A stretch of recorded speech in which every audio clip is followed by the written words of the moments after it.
Ever wondered why sometimes we make decisions in a blink and other times we ponder for hours? This fascinating realm of thought is what we're about to explore. We're taking a deep dive into the book Thinking, Fast and Slow by Daniel Kahneman, a Nobel laureate in economics. The book opens up a world where our mind operates in two distinct ways. First, we have System 1, the fast, intuitive, and automatic mode of thinking. It's like a quick-fire round, making instant decisions without breaking a sweat. Then, there's System 2, our slow, deliberative, and analytical mode of thinking. It's like a deep-sea dive, taking its time to explore and analyze every detail before coming to a conclusion. These two systems shape the way we think, they drive our decisions, and they influence our actions. So let's dive into the depths of our minds and understand these systems better. Ever noticed how you instantly know the answer to 2 plus 2? That's your System 1 at work.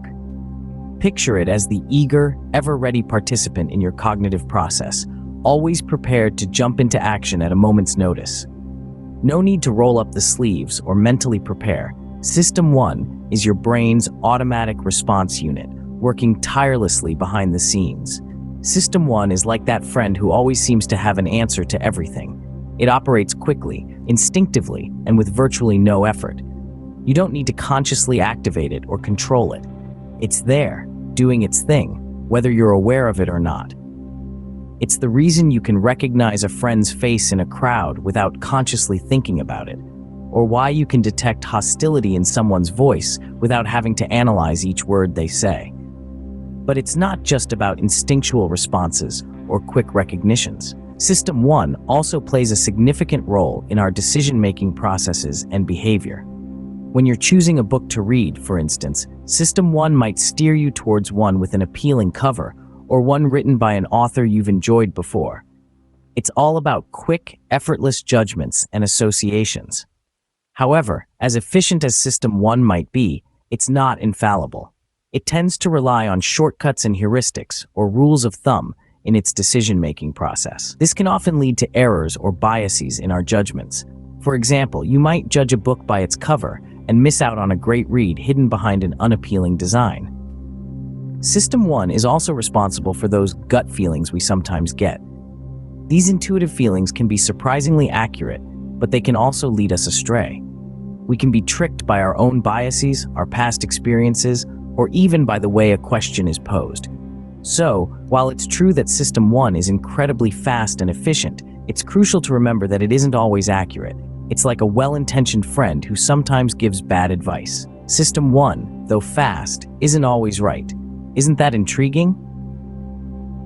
Remember the last time you had to solve a complex math problem? There you were, pencil in hand, brows furrowed, and you could almost hear the gears in your brain grinding.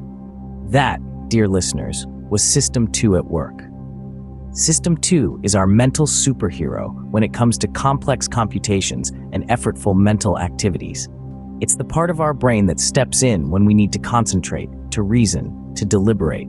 When you're engrossed in a gripping novel and you're navigating the twists and turns of the plot, that's System 2. When you're solving that tricky Sudoku puzzle or learning a new language or skill, guess who's on deck? Yep, it's System 2. But here's the catch. System 2 is a bit of a sloth. It's not always eager to jump into action. It's like that friend who loves to sleep in on a Sunday morning, reluctant to get out of bed unless it's absolutely necessary. System 2, you see, prefers to conserve energy. It's more than happy to let System 1, its more impulsive and intuitive sibling, take the reins for most of our decisions. This isn't always a bad thing. After all, we wouldn't want to exhaust ourselves by overthinking every single decision. Imagine having to deliberate over what to have for breakfast every morning, or whether to walk or run when you're late for a meeting. That would be downright exhausting. But this laziness of System 2 does have its drawbacks. It can lead us to make decisions based on gut feelings or first impressions, which aren't always accurate. It can make us susceptible to biases and errors in judgment. And because System 2 is in charge of self-control, its tendency to be lazy can sometimes lead to impulsive choices and actions. So System 2, the more analytical part of our brain, often takes a back seat. How does this affect us? Well, that's a fascinating question. Stick around for the next scene. and we'll dive into the intriguing interplay between System 1 and System 2. Ever wondered how these two systems interact? Well, let's explore that. Picture these systems as two members of a team, each with their own strengths and weaknesses, working together to navigate the complex world of decision-making. System 1, with its lightning-fast reflexes, often takes the lead, providing immediate responses based on instinct and experience. It's like the intuitive artist of the brain, swiftly painting pictures of reality. However, this speed can also be its downfall, as it tends to overlook details and complexities, leading to potential errors in judgment. Enter System 2, our logical and methodical thinker. It's the analytical scientist of the mind, carefully examining and scrutinizing every detail before making a decision. It steps in when System 1 encounters situations that require more thought and attention. But here's where it gets interesting. System 1, with its quick and automatic nature, can sometimes influence System 2's decisions. It does this through biases and heuristics, mental shortcuts that help us make decisions faster. For example, we might be more likely to believe something if it's repeated often, a phenomenon known as the availability heuristic. Or, we might judge a situation based on its surface resemblance to something we know, a bias known as the representativeness heuristic.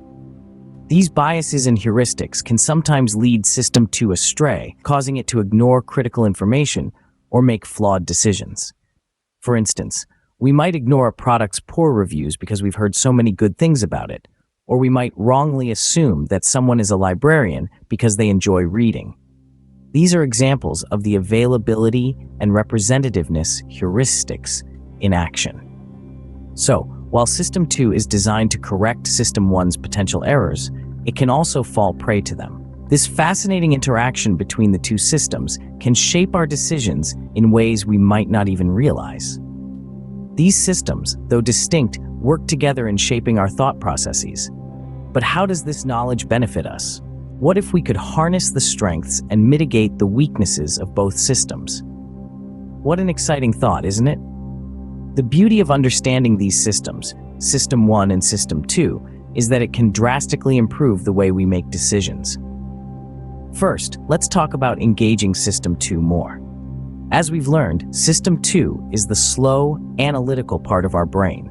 It's the part that does the heavy lifting when we're dealing with complex problems. But it's also the part that we often neglect, letting System 1 take the wheel. So how can we engage System 2 more? One simple way is to slow down. Yes, you heard that right. Slowing down allows us to think more deeply about the situation at hand, giving System 2 the time it needs to process information and come up with a well-thought-out response. Next, let's discuss reducing biases. Biases are a product of System 1's fast, instinctive thinking. They often lead us astray, causing us to make decisions based on flawed logic. To reduce these biases, it's crucial to recognize that they exist and to question our initial judgments. Ask yourself, is this decision based on facts, or is it a product of my preconceived notions? Finally, how can we improve our thinking and decision-making skills? The key lies in finding a balance between System 1 and System 2. Use System 1 for quick decisions that don't require much thought, like choosing what to wear in the morning. But for more critical decisions, like choosing a career path or making a significant investment, engage System 2. Remember, it's not about completely disregarding one system in favor of the other. It's about understanding how these systems work together and using that knowledge to our advantage. Imagine the power of controlling your thinking process. Amazing, isn't it? So what does all this mean for us? Let's take a moment to step back and retrace our journey through the labyrinth of our minds as illuminated by Daniel Kahneman's Thinking Fast and Slow. We've unearthed the existence of two distinct systems at work within us, each with its own unique function. System 1, the quick, intuitive thinker, and System 2, the deliberate, logical analyst. We've delved into the intricate dance these two systems perform, influencing and shaping our decisions, often in ways we're not even consciously aware of. We've seen how understanding the dynamics of this interaction can arm us with the tools to make more informed, deliberate choices and ultimately lead a more mindful existence. But remember, this knowledge is only as powerful as our willingness to apply it. So armed with these insights, we can begin to navigate our minds with a newfound sense of direction and purpose. In the end, the key to better decision-making lies in understanding our own minds. Are you ready to explore yours?